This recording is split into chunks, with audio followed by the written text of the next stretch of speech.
Assalamualaikum warahmatullahi wabarakatuh. Perkenalkan, nama saya Yesenia Lukitasari dengan NIM 53010210133. Video ini saya buat untuk memenuhi nilai UAS mata kuliah Sejarah Eropa. Dan di video ini pula, saya akan menjelaskan tentang Renaissance. Sebelum membahas lebih lanjut, ada baiknya kita harus mengerti apa itu Renaissance. Renaissance berasal dari bahasa Prancis yang artinya kelahiran kembali.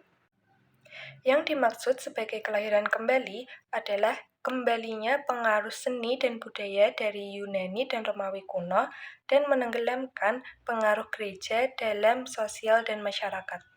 Renaissance juga dapat diartikan sebagai masa peralihan dari abad pertengahan ke abad modern yang ditandai dengan kelahiran kreasi baru. Renaissance ini tentu tidak muncul tiba-tiba. Ada faktor yang melatar belakangi munculnya Renaissance ini. Latar belakang yang mempengaruhi munculnya Renaissance adalah pengaruh dari zaman kegelapan atau The Dark Age yang didominasi oleh gereja. Sedangkan zaman kegelapan merupakan zaman di mana Eropa sedang mengalami masa suram. Pada masa itu, dominasi gereja hampir berada di seluruh aspek kehidupan masyarakat dan negara. Dominasi gereja ini bersifat skolastik yang bertujuan untuk akhirat.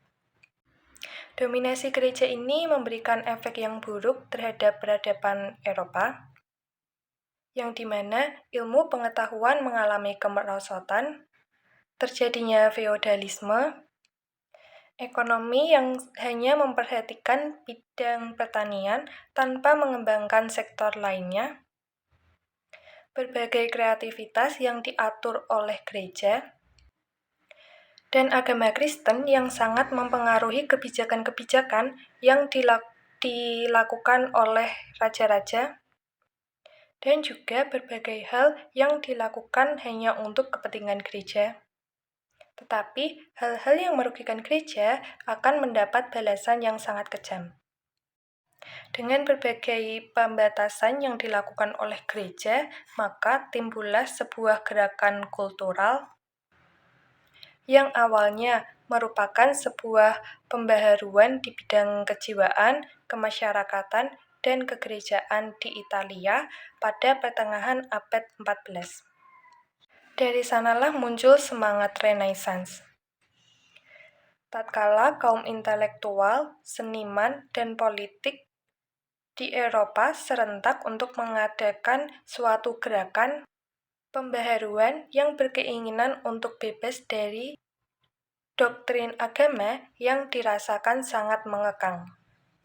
Hingga kebangkitan peradaban modern di Eropa pun tiba dan tentu memiliki dampak yang sangat positif terhadap masyarakat Eropa. Di mana dampak positif yang dirasakan yaitu adanya kebebasan, kemerdekaan, kemandirian individu, berkembangnya ilmu pengetahuan dan teknologi, dan juga berkembangnya seni dan budaya. Sehingga membawa pengaruh besar terhadap peradaban Eropa pada masa itu hingga era sekarang ini. Dampak positif lain dari masa Renaissance ini munculnya tokoh-tokoh terkenal dari para pemikir, penulis, seniman, dan lainnya. Berikut merupakan tokoh pada masa Renaissance bernama Leonardo da Vinci yang melukis lukisan yang sangat terkenal yaitu Mona Lisa. Juga ada Galileo Galilei, seorang astronom, filsuf yang memiliki peran besar pada masa Renaissance. Selain dampak positif, tentu juga ada dampak negatif yang dirasakan di masa Renaissance pada saat itu. Dampak negatifnya yaitu dikarenakan runtuhnya dominasi gereja yang melahirkan pemahaman-pemahaman baru dan pemikiran baru yang berkonotasi buruk serta merendahkan gereja. Sekian dari saya, semoga materi yang saya sampaikan tadi dapat bermanfaat dan dapat diterima dan dipahami oleh teman-teman semua. Kurang lebihnya mohon maaf. Wassalamualaikum warahmatullahi wabarakatuh.